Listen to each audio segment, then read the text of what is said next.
Les amis, il est 19h58, c'est Owen sur Énergie, pas du tout, c'est Owen sur Twitch.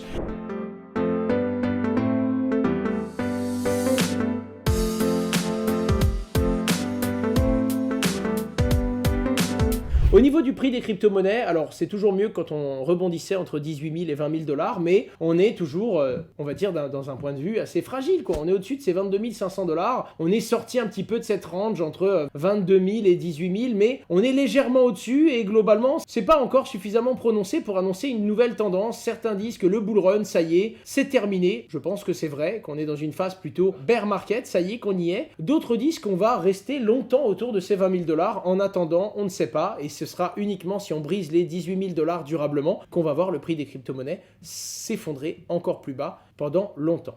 On avance un petit peu sur FTX sur le point de racheter BitHub. Alors vous le savez, FTX très engagé dans le financement de voyageurs dans une période difficile. FTX qui également a pris des parts au capital de BlockFi et qui va annoncer différentes choses et un partenariat plus prononcé. Sam Bankman-Fried, l'homme de moins de 30 ans le plus riche au monde, fondateur d'FTX, fondateur d'Alameda Research qui est un fonds d'investissement qui prend des parts à peu près partout, aujourd'hui se voit en phase de racheter l'exchange BitHub. Alors pourquoi BitHub? Probablement parce que c'est sûrement rentable pour eux, hein. De toute façon ils sont pas là pour enfiler des perles. Quand ils rachètent des sociétés, c'est très souvent pour faire de la croissance externe, hein. C'est du merge and acquisition et c'est comme ça qu'ils font beaucoup de croissance. En attendant, s'ils rachètent BitHub, c'est peut-être également parce que BitHub aurait des problèmes financiers et que ce serait le bon moment pour les racheter pas trop cher. Je n'en sais pas plus, je vais être franc avec vous. En attendant, FTX semble choisir des nouvelles sociétés crypto, un peu comme on choisit des fruits et des légumes dans un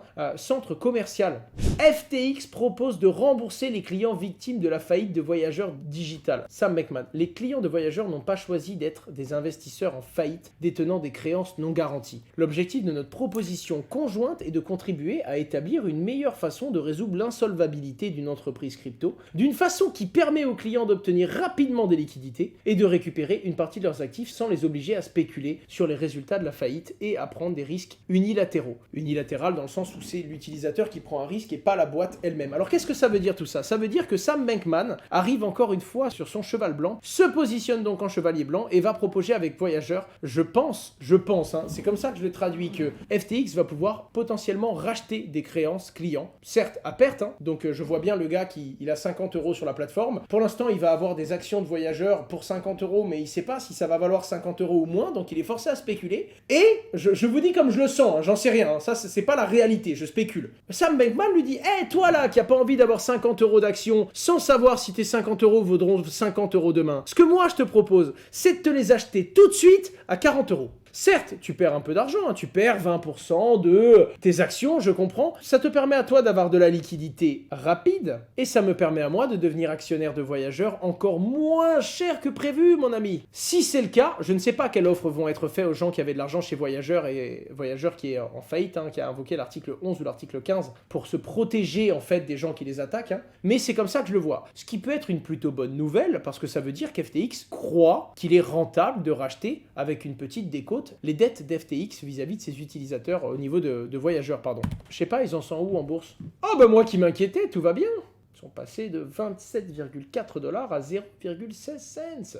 Bref, ils ont fait un classement des pays crypto-friendly. Alors, je pense qu'on est plus dans la régulation, parce que très clairement, l'Allemagne, d'un point de vue de la déclaration fiscale, ça donne envie de mourir, les gars. Vraiment, ça donne vraiment envie de mourir. Mais ils sont très crypto-friendly. La réalité, les amis, sur ce que l'on vient de voir. Pourquoi les États-Unis sont vraiment très crypto-friendly? Déjà, parce que là où nous, on a dit, on va réguler tout de suite la crypto, eux, ils ont dit, on va faire une étude, on va comprendre la crypto, on régulera ensuite. Là où nous, on a peur de faire des stablecoins sur l'euro parce qu'on a peur de se faire par le régulateur, aux États-Unis, on verra plus tard pour se réguler et on essaiera de se développer. Et là où, après une certaine étude, les États-Unis hésitent à laisser des acteurs privés, donc des entreprises, faire des stablecoins, donc des crypto-monnaies stables adossées au dollar, pour avoir une bonne compétitivité, pour bien développer le dollar américain, pour bien développer les paiements à l'international, eh bien nous, en Europe, on est déjà en train de songer à interdire tous les stablecoins qui peuvent faire 200 millions d'euros par jour de volume.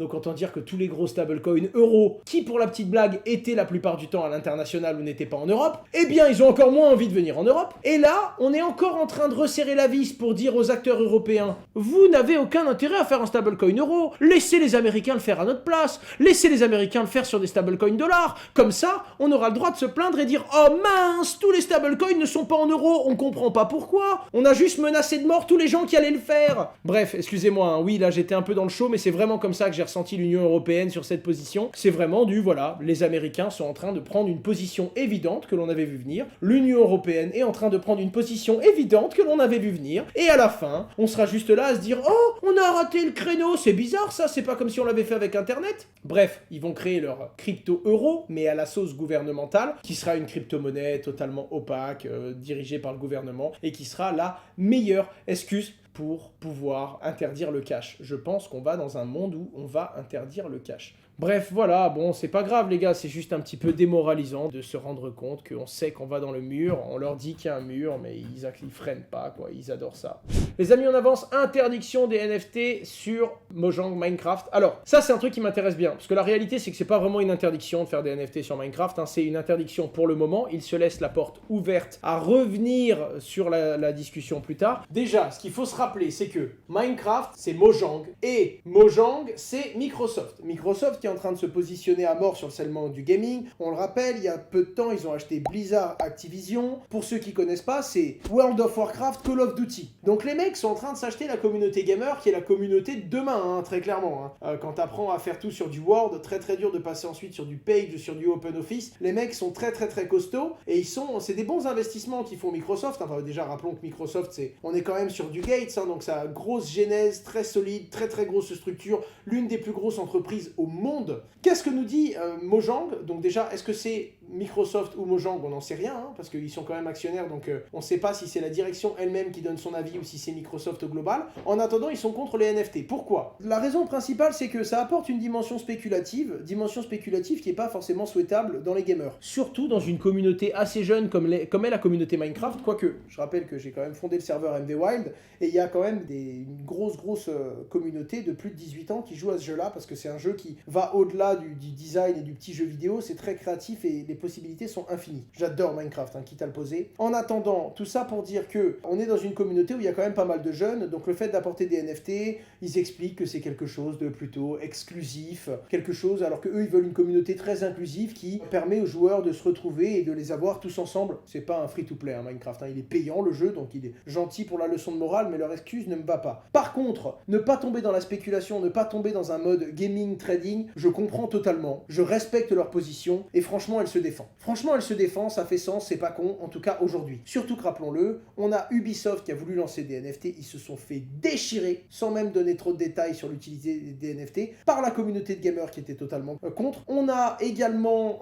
la K-Corp, je crois, hein, qui a annoncé qu'il allait avoir des NFT, sans même dire à quoi ça sert, hein, sans même donner la fonction d'usage, sans même expliquer à quoi ça servirait. Ils se sont fait déchirer, ce qui est dommage, hein, parce que les NFT, c'est un outil, c'est pas une application. C'est comme dire, on va faire un site internet et tout le monde dit ouais, ça va être de la merde, c'est un site, c'est de la spéculation, c'est... Attends de voir à quoi il sert le site, putain, avant de me tirer des pierres. Donc j'ai été un peu déçu, mais pas vraiment surpris, dans le sens où la communauté des gamers ne connaît pas encore et ne comprend pas encore tout le pan et toute la profondeur de ce qu'on peut faire avec les NFT. En attendant, là où les gamers ont raison, c'est que peut-être que la K-Corp allait faire des NFT spéculatifs, on le sait pas du tout. En attendant, je trouve ça dommage de juger sans avoir de visibilité. Bref, en tout cas, je comprends tout à fait que ça peut gêner la communauté, et je comprends du coup tout à fait le positionnement de Mojang qui aujourd'hui explique qu'on n'en veut pas. En attendant, Mojang Studio reviendra peut-être sur leurs décisions à l'avenir, et c'est d'ailleurs ce qu'ils disent, hein, ils sont ouverts à l'innovation, à la blockchain, et ils observeront de très près l'évolution de cette technologie pour potentiellement changer de position et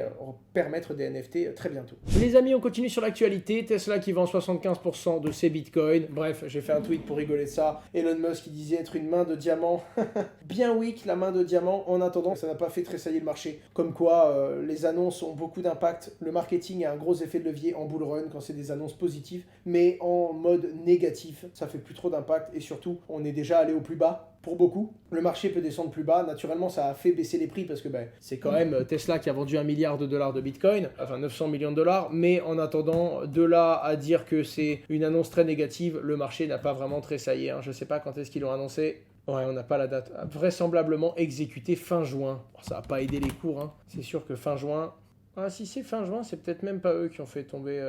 Si, c'est peut-être eux qui ont aidé à décrocher jusqu'au 18K. Je sais pas, ils sont peut-être... En gros, ils sont peut-être sortis ici, je sais pas. Bon, quoi qu'il en soit, ça a pas fait, quand on l'a appris en tout cas, d'impact sur les cours. Et puis les connaissants, ils ont dû sortir en OTC parce qu'ils doivent pas aimer faire du cannibalisme. Et si tu vends trop fort toi-même au marché, tu vends tes premiers bitcoins beaucoup plus cher que les derniers. Connaissant Tesla, ils ont pas vendu les premiers à 30 000 et les derniers à 20 000, quoi.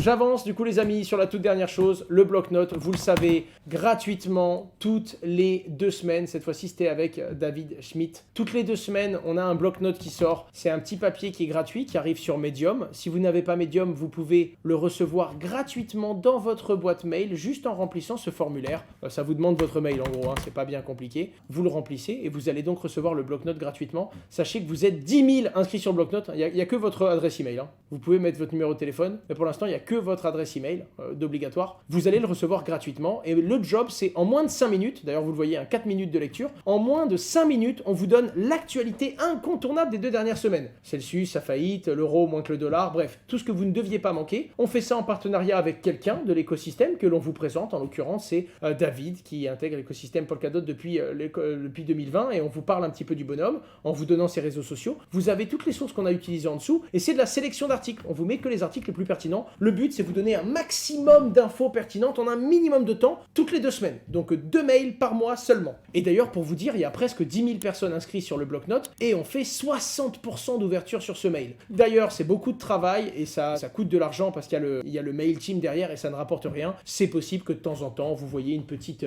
bannière Ledger. D'ailleurs, si un jour vous voulez acheter votre Ledger, n'hésitez pas à l'acheter en passant par cette bannière, histoire d'apporter un petit peu d'argent aux équipes qui travaillent derrière. Mais en attendant, c'est gratuit. C'est pour vous et je vous remets une dernière fois le lien dans le chat.